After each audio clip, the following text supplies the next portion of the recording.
Welcome to another edition of the Warrior Daily, this time featuring the offensive line and O-line coach Scott Wooster. Thanks for joining us today, Scott. This year at the O-line, you've got 4 guys coming back that have played a lot, some at different positions.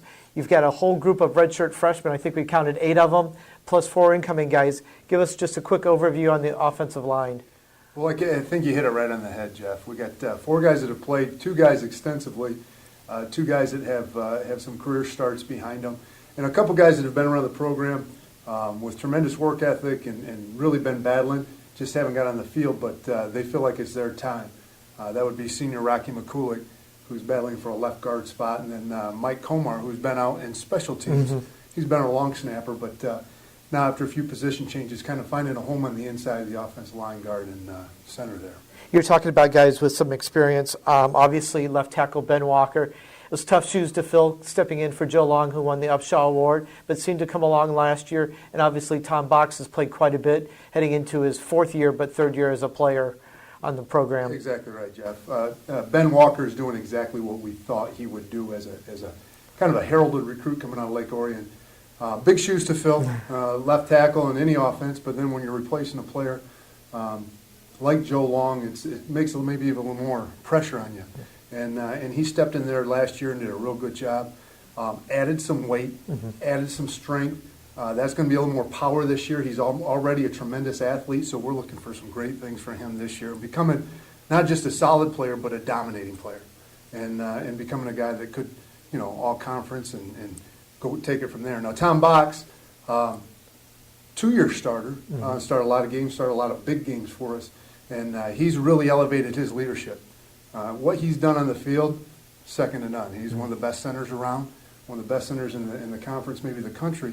Really good athlete, a powerful guy, but now he's really taken that offensive line and started to mentor some of those younger guys we talked about. So we're looking for big things from Tom, too. You mentioned Rocky McCoolick. Also, Nate Thieker played last year as a redshirt freshman, some at guard, some at tackle. So it gives you some flexibility on the offensive line based on who's playing well. Absolutely. And you hit it. Who's playing well and who's competing. Maybe a younger guy that's just learning one position, kind of has a breakout week or a breakout camp. That might let us play a couple different positions with Nate. But Nate's a guy that's as powerful as heck. He's got all those physical characteristics of an offensive lineman. You look at him, he's 6'4", he's 300 pounds. He's got great feet. Like I said, he's a good athlete. He's got power. He's everything you want. Got some good reps, got some good playing time, got out there as a redshirt freshman. So we're looking for some huge things from him as a sophomore. Obviously, filling in behind Mike Hinkle and Sean McCarthy at right guard, right tackle, kind of switched off and saw some experience there. We briefly mentioned it, 8 redshirt freshmen that Coach Heffernan left with you here that obviously got a lot of reps, on scout team and stuff like that. Ed Rennie, Andy Zimmerman, Jake Sheets, Robert Kelly. Talk about those 4 guys, mainly tackles, but possibly could see playing time at other positions. And that's exactly, we had to get a little more depth, and we kind of hit it out of the park because we got some length, we got some power. When you mention those 4 guys, those are our 4 kind of tackles of the future. Now you say 4, there's 2 playing spots in tackle. So we're looking for great competition. And that's what these guys are. They're competitors. They're competitors in the weight room. They're competitors in the classroom. All very bright. Most of them are on academic scholarships. These guys are tremendously gifted all over, not just as athletes. But the competitive nature is what I love about them. They knew that. They knew we were taking a big class. They signed up. They committed, knowing that there was already 2 or 3 tackles committed in some cases. And that was really exciting to me to see, is these guys weren't going to shy away from some competition. And that shows, what their true character is. And what I tell them is, hey, there's going to be competition, and we're going to roll with one guy out there as a starter. But at some point, we're going to come together and complement each other as well. So maybe one guy's a great grinder and pounder and a run blocker. Maybe one guy's better in pass protection. And depending on the flow of the game, that's how we'll play and roll those guys out there. So that's going to be exciting for those guys, knowing that, hey, I may not be listed as number 1 on the depth chart at the start of camp, but doesn't mean I'm not going to get playing time or see special teams or what have you. Exactly right. And to me, again, competitors. Yeah, talent. Jake Sheets and Andy Zimmerman, both 6'6 plus, both 300-pound guys. But that's not speaking to who they are as people. I mean, they are hard workers, great effort, they're coachable, positive attitudes, and that's Ed and Robert and that whole group of freshmen and the whole group of the offensive line. And that's what makes it really special to be in my shoes, is that you got talented guys, but they're also, their talent is unlimited athletic ability. It's off the field too, and it's the work ethic and attitude. Well, we'll look forward to seeing a lot of them on the GLIAC All-Academic team this year, which you've had a few guys on in the past. Obviously, in the middle, some of the redshirt freshmen, J.T. Pillars, Sawyer Mcfadden, Lucas Sanders, and Chris Cox. Give us a brief overview on those four. JT kind of emerged and set himself a little bit ahead in that group coming out of spring. And he was hampered with an ankle injury, but he's 100% now. And you want to talk about a smart guy in the classroom, extremely football smart too. Got a huge ceiling, got a great football IQ. Comes from a great program at Lapeer, same way he produced Joe Long. We like Joe's. Yes. Lapeer, coached by Jake Weingart's up there, and just a tremendous, intelligent football player. Again, another competitor, another great attitude, great work ethic, total package guy.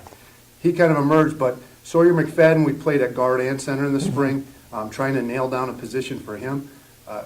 A competitor, an athlete, a tough son of a gun now. And he is fun to coach. He's fun to watch. He's a guy that will go get a linebacker. He's got the athleticism to do that, but the power to take on a big defensive tackle as well. So when we get a position nailed down for him, we're pretty excited to see what he's going to do. And then Chris Cox moved around a little bit, left guard, right guard in the spring. We might move him out to tackle too, get in that competition a little bit because he's got great length and he's another good athlete, another guy with good feet. Expecting good things from him. Had a good finish to the summer. And then Lucas Sanders out of Clarkston. He's a guy that emerged and actually worked into the starting rotation in spring.